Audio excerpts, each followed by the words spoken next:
예, 성도 여러분 밤새 안녕히 주무셨습니까? 여전히 더위 고생들 많으십니다. 함께 찬양드리며 하나님 예배자로 나가겠습니다. 528장 예전 찬송 318장입니다. 예수가 우리를 부르는 소리 528장 찬양드립니다.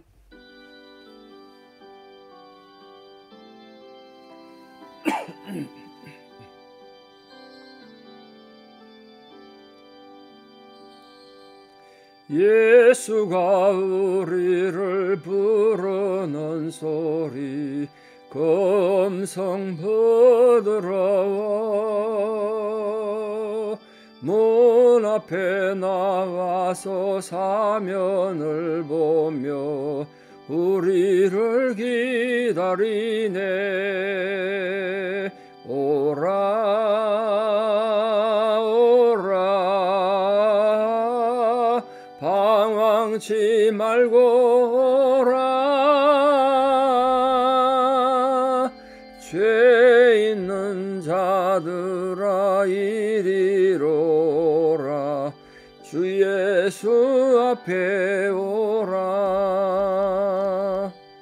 간절히 오라고 부르실 때에 우리는 지체하랴. 주님의 은혜를 왜 아니 받고 못 들은 채 하려나. 오라 오라 방황치 말고 오라. 죄 있는 자들아 이리로 오라. 주 예수 앞에 오라. 세월이 살같이 빠르게 지나 쾌락이 끝이 나고 사망의 그늘이 너와 내 앞에 둘리며 가리우네. 오라 오라 방황치 말고 오라. 죄 있는 자들아 이리로 오라. 주 예수 앞에 오라. 우리를 위하여 예비해 두신 영원한 집이 있어. 죄 많은 세상을 떠나게 될 때 영접해 주시겠네. 오라 오라 방황치 말고 오라. 죄 있는 자들아 이리로 오라. 주 예수 앞에 오라. 아멘. 함께 신앙고백 주기도문으로 신앙고백 드리겠습니다.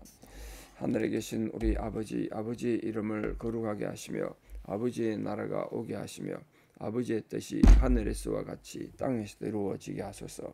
오늘 우리에게 일용할 양식을 주시고 우리가 우리에게 잘못한 사람을 용서하여 준 것 같이 우리 죄를 용서하여 주시고 우리를 시험에 빠지지 않게 하시고 악에서 구하소서.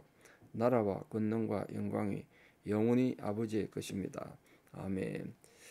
주기도문도 바뀌어서 입에 잘 안 읽죠. 그래도 제가 보기에는 예전 주기도문보다는 훨씬 원문을 잘 번역한 것 같습니다. 자꾸 주일마다 또 아침마다 하다 보면 제절 익혀지리라 생각합니다.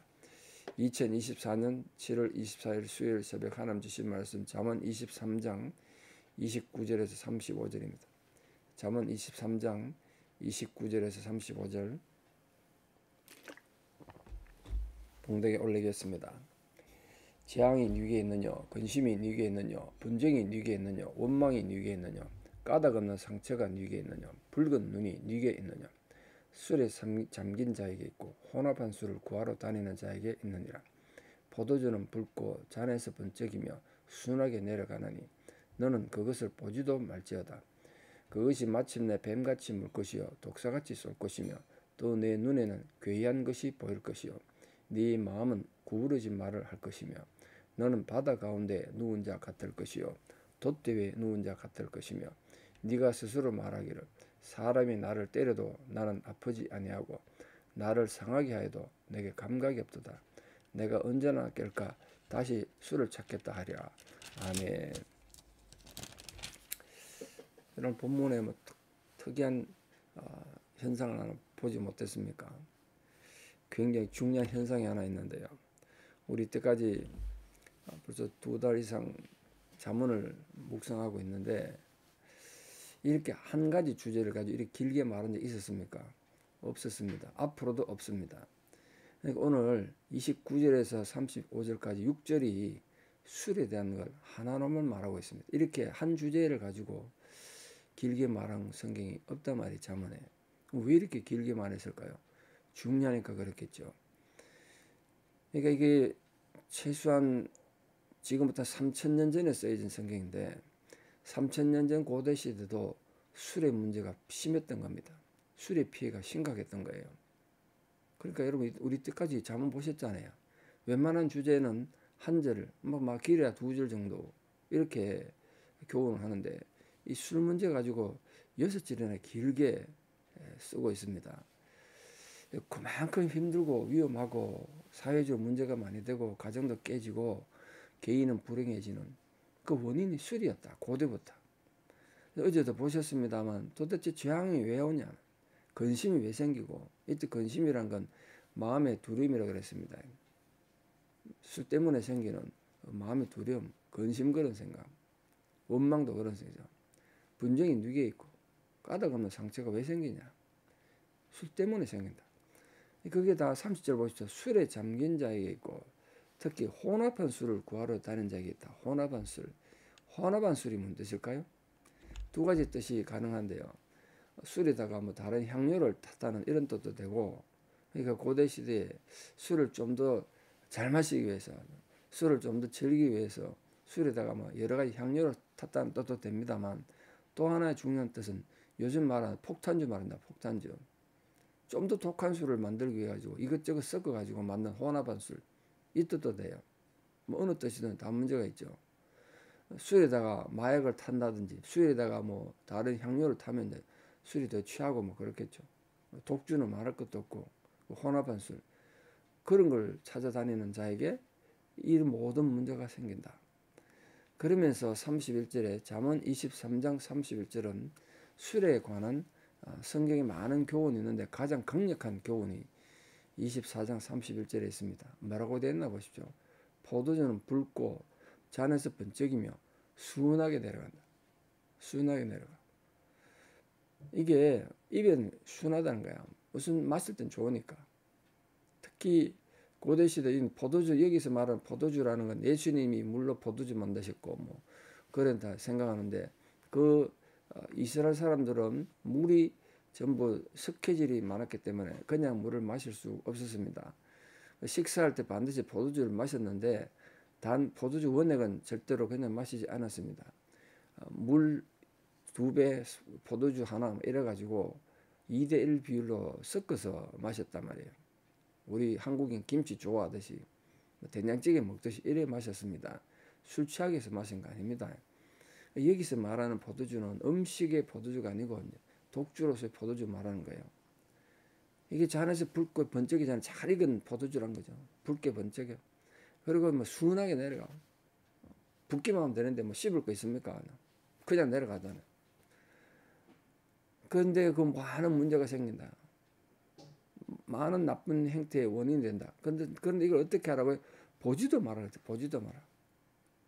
우리 흔히 술 취하지 말라 이는 방탕한 것이니 그랬다고 마셔도 뭐 취하지만 않으면 된다 그러는데 하나님은 인간의 약점을 아시잖아요. 인간이 얼마나 약합니까? 모든 알코올 중독자들이 모든 술로 문제 일으키고 세상을 망친 사람들이 한 잔 술로 시작했다고요. 처음에는 다 취미를 시작했을 거예요. 낭만을 시작했을 거예요. 누가 자기가 알코올 중독자가 돼가지고 인생을 비참하게 살고 사람들이 피해 주려고 그렇게 술을 마신 사람 어디 있겠어요. 처음에는 다 분위기로 마셨고 낭만으로 마셨다고요. 근데 이게 나중에 인생을 앞에 29절에 나오는 문제의 원인이 되고 뒤에 나오는 완전 괴물 같은 존재가 됐다.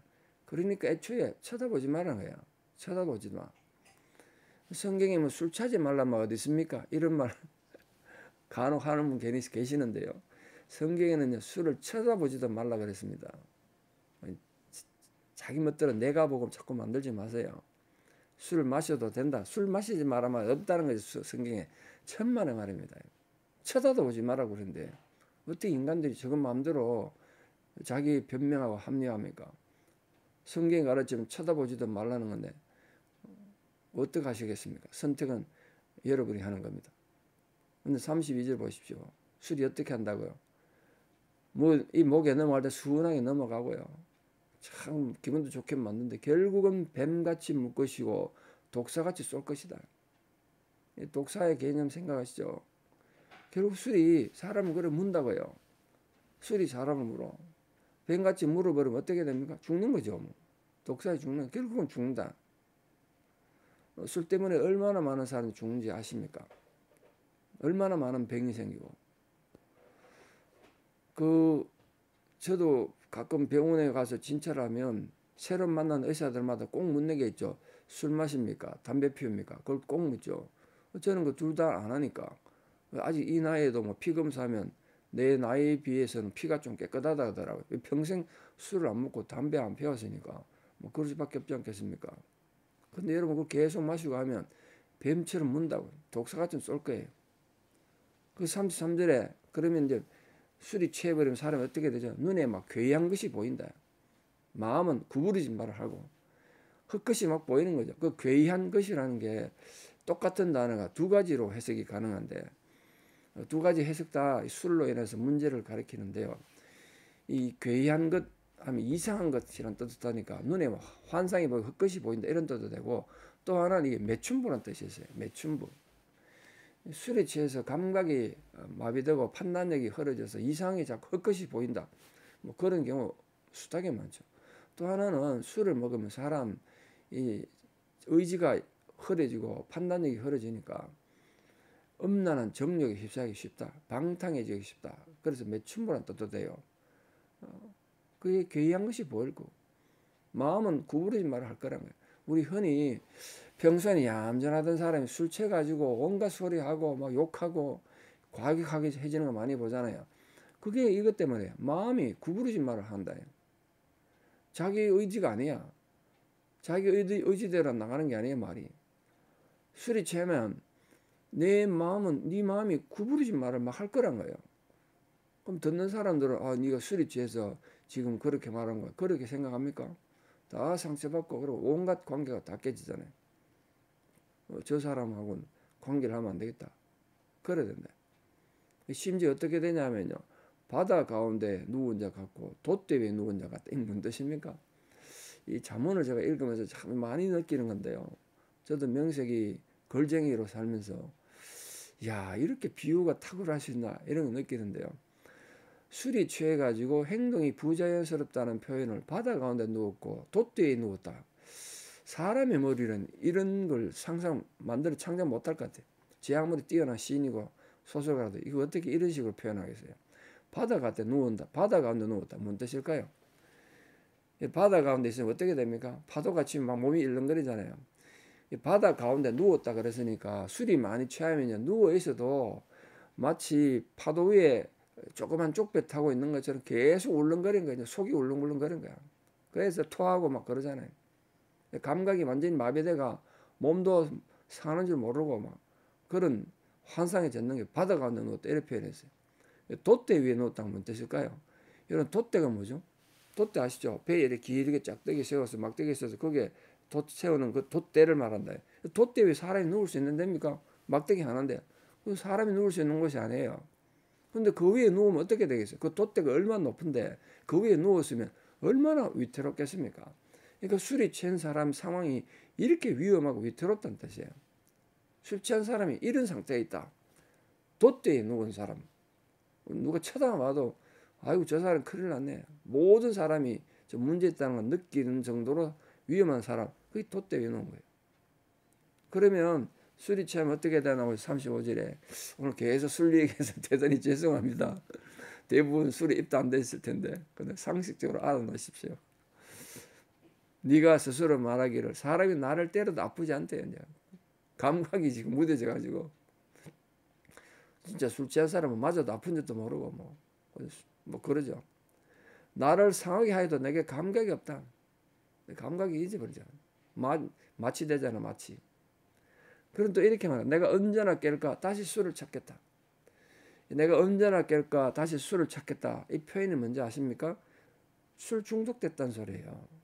술 중독된 거예요. 그냥 술을 좋아하는 차원이 아니라 술이 깨면 또 찾겠다. 이게 중독됐다. 술 중독자란 거예요. 누가 그렇게 술 중독되려고 하겠어요? 그럼 처음 한 잔 술이 시작해가지고 중독이 된 거예요. 이래 되면 사람이 내가 이제 술을 마신다 생각하죠. 사실 내가 마실 술을 마시는 게 술이 나를 마시는 거예요. 술이 나를 마셔.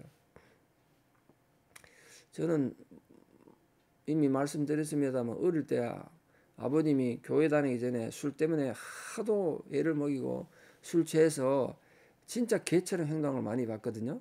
근데 그래 보고 술에 대해서 정말 술은 나쁜 거구나. 아마 저는 그런 게 아버지가 술을 마시면 자식도 술을 더 많이 마신다는데 저는 거기에 대한 어떤 반감이랄까 트라우마 때문에 술을 쳐다도 보지 않게 됐어요. 술은 나쁜 거 인식에 막혀가지고. 물론 그 뒤에 예수 믿고 아버님이 술을 하루아침 딱 끊으셨습니다만 술 먹고 너무나 엉망인 걸 엉뚱하게 행동을 너무 어릴 때 많이 봐가지고 절대로 술을 마시면 안 되는구나. 그게 막 뼛속에 박혔습니다. 그리고 남들에게도 그래 말하는 거죠. 저는 안 좋은 거 워낙 많이 봤기 때문에. 목사님이니까 목사님 인생을 몰라서 그렇다 이렇게 말씀하지 마십시오. 여러분 이제 술 때문에 어려움 겪는 사람 많습니다. 저만큼 술 때문에 어려움 겪는 사람 없을 거예요. 상상도 못할 일을 제가 어릴 때 많이 겪었습니다. 술 때문에. 그래서 저는 술에 관해서 당당하게 말할 수 있고 자신 있게 말할 수 있습니다. 내가 술을 입에 한 번도 안 대봤지만 술이 얼마나 안 좋고 나쁜 거고 위험한 것이고 가정을 나중에 파괴하고 불행하게 만드는지 너무나 많이 겪어봐서 오랜 세월 겪어봐서 너무나 잘 압니다. 그래서 여러분 성도님들끼리 모여가지고 꼭 술을 마시고 그래서 친구 안 하더라도 사이다 마시서 사이다 콜라 드세요. 주스 마시고 그렇게 좀 아름다운 교제를 하시면 좋겠습니다. 그래서 혹시 아직도 설교 듣는 분 중에 술 마시려면 목사님 그래도 나는 계속 마실 겁니다. 그러지 말고 이 박 목사 소리를 하나님 소리를 제발 좀 들으시고 기회 있을 때 시간 있을 때 빨리 끊으셔서 인간관계에서 더 어려움이 안 생기도록 여러분 건강도 해치지 않도록 하나님의 복된 성도들 다 되시기를 진심으로 축복합니다. 저도 여러분에서 계속 기도하겠습니다. 기도드리겠습니다. 아버지 하나님, 오늘 우리가 하나님 말씀 속에서 술의 위험성과 술이 가져오는 파괴력을 배웠습니다. 술은 인간이 참 마시기 편하고 씹을 것도 없이 그냥 목에 넘어가는 참 부드럽게 넘어가는 겁니다만 인생을 이렇게 비참하게 만들고 비극적으로 만들 뿐 아니라 자기 본인만 불행해지는 것이 아니라 온 가족이 불행해지고 또 그와 함께 있는 이웃이 불행해지는 그런 참 악의 도구이라는 것을 성경이 여러 차례 말하고 있습니다. 오늘 잠언 말씀 속에서 이렇게 길게 술의 피해에 대해서 술의 무서움에 대해서 말씀하신 이유를 우리가 잘 깨닫고 혹시나 아직도 술을 취미 삼아 하고 술을 끊지 못해서 어려운 가운데 있는 분들이 만약 계신다면 성령께서 찾아가 주셔서 그 마음에 술이 쳐다도 보기 싫어지게 술을 마시면 구토가 나고 마실 수 없게 되는 은혜가 있기를 바랍니다. 그래서 참 삶 속에서 성령에 취하는 자가 되고 성령을 마신 자가 되게 하여 주시옵소서. 술을 마시지 않는다고 해서 우리가 도덕적으로 깨끗하게 사는 건 아니겠지만 그래서 술이 가져오는 이 피해가 있다는 사실을 알고도 하나님 말씀을 거역하는 자로 살지 않기를 원합니다. 우리 모든 성도님들이 말씀에 잘 순종함으로 하나님의 복을 받아 누리고 하나님의 보호와 위로가 늘 함께하는 하나님의 기쁨이 되는 참으로 복음의 영광으로 살아가는 복된 성도들 되게 도와주시옵소서. 이제는 우리 주 예수 그리스도의 은혜와 하나님 아버지의 만극하신 사랑과 성령님의 위로 교통 역사하심이 오늘도 하나님 주신 교훈을 가슴에 잘 새겨서 자기의 삶의 방향을 바꾸어 하나님의 기쁨이 되고 참으로 복음의 영광으로 살아가기를 결단하는 사랑하는 성도님들의 신앙의 고백 위에 또 우리 사랑하는 모든 자녀들의 삶과 우리 또 자녀들이 앞으로 살아갈 모든 삶의 여정 위에 또 특별히 지금도 병상에서 하나님 위로가 필요하는 사랑하는 성도님들 또 특별히 큰 수술 앞두고 있는 성도님들 계시고 지금도 투병 중의 성도님 그 모든 힘든 상황 위에 이제부터 영원토록 함께 하시옵기를 간절히 축원하옵나이다. 아멘. 예, 여러분 더위가 계속되는데 건강 조심하시고 오늘도 복된 하루 되시기 축복합니다. 감사합니다.